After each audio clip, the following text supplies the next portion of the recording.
Yeah, sorry, I'm washing these sheets. And I gotta be at the laundromat, so I'm like, let me just damn glare. But anyways, let me give it. Not to say like, I don't know what. I'm just being honest. You know what I'm saying? I love my sister to death. Like, I still would do everything and anything for her, but like, our bond is not how. Yeah, after like that whole situation, our bond just, like I said, we all grow apart. We are all like, I guess, finding ourselves or whatever. But I mean, yeah, like, I used to check up on her regularly and the kids and all that stuff like that too. So it was not like it hindered me from like being in my sister's life, but she did completely change, like, to a person like I didn't like to be. I knew by that time, like when she fully became that person, like I was already in Tampa. Like I was already in Tampa. Like, so it was like, we all living our lives now. You know what I'm saying? So that night I was like, oh, I didn't have no clothes or nothing like that, and so I just put on a dress, and I still remember how that outfit looked. I don't know, like, it was, but anyways. So I go out with them and just fall in love with the reggae scene. Like, oh, it's so chilled. Everybody just laid back, listening to music. Because when we were going to like the zoo, we was going to, I forgot, all I remember is Strawberries. That's the only club I remember that we were going to, because they had like, I remember 112 back in them days, but we was not old enough to go to 112s at that time. And then Strawberries, they really wasn't, like I said, my sister was using my old ID, so we was still getting in. Strawberries was the best, hands down, to this day. And mind you, I don't even go out like that. Never went out like that. But Strawberry, to this day, like, it's been the #1 club. Ain't nobody could take Strawberries away. Nobody. That was my club right there. But the only thing I didn't like about Strawberries, but I also had a big butt, so and that's why I like I don't even, because my butt would get touched so many times. Like, you would just walk and boom, boom, boom, boom, boom. Even just standing there, you'll turn around and all of them just looking at you like, so y'all just gonna keep touching my butt. But anyways, but Strawberries was the hand down #1 club in Fort Lauderdale. I'm sorry, I don't care what nobody say, and I'm not, like, worldly like that, but because I haven't been to a lot of clubs, but Strawberries is hand down.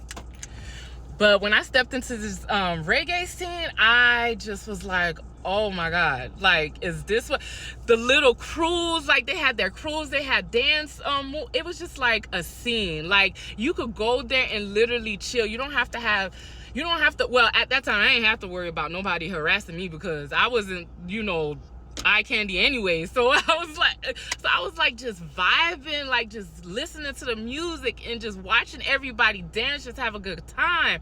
It was just so nice. So by the end of the night, I think I was drinking, yeah, because I had to go pee so bad. So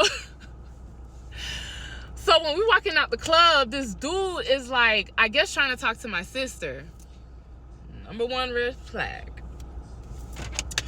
So I'm just still walking. I'm still walking, because all you hear is like, Slim, Slim, Slim. And my sister and there was another girl that was skinny too, but it was her friends. Like, it was like 3 of us that was on the plus size, and then it was the 2, my sister and the other girl that was the skinny ones. But the other girl, she was talking to somebody else. I guess he was talking to my sister, but my sister was not. I already know when I looked at him, I was like, oh, I just saw his body. I didn't even see his face. I just saw his body. I was like, oh, my sister don't like big dudes. She don't like football size, football player size. If she did, I never knew. She was always attracted to, like, well, we both was attracted to, like, tall basketball player types. But yeah, I already knew. I was like, oh, good luck with that one. So I go sit in the car. Like, because they know everybody at the club because they go to the club every night. So I'm just sitting in the car just waiting for them to go because I'm ready to go now. Like, because I was like, yeah, I'm ready to go. And I got to go pee. Okay, we just going to do it like this because my phone keep overheating. It's Florida. We get hot down here. So we're leaving the club, and I like tell her friends, like, do y'all mind stopping at a gas station? This is why I don't do public rest. I've never done public restroom, but this time I knew I was gonna pee on myself if I did not go to the bathroom. So I was like, can they stop so I could use the restroom?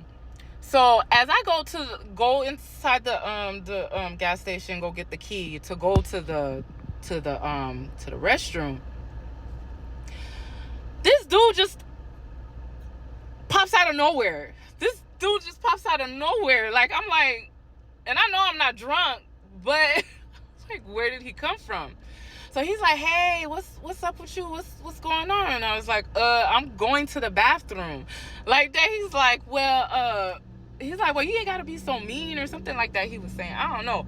And then I was like, looking at him like, okay, why are you talking to, like, I gotta go to the bathroom. I guess he was trying to talk to me. He was telling me how pretty I looked, you know, the whole spill. So we ended up exchanging numbers. And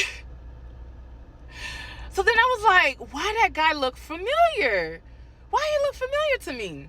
I don't know why he looked familiar. So when I come out, I was like, and then I go to the friend, to my sister and my friend. I was like, did y'all see that dude? And they was like, yeah. And I think that's when my sister was like, yeah, that's the one that was saying like, hey Slim. I was like, oh, well, he was just trying to talk to me like that. And she was like,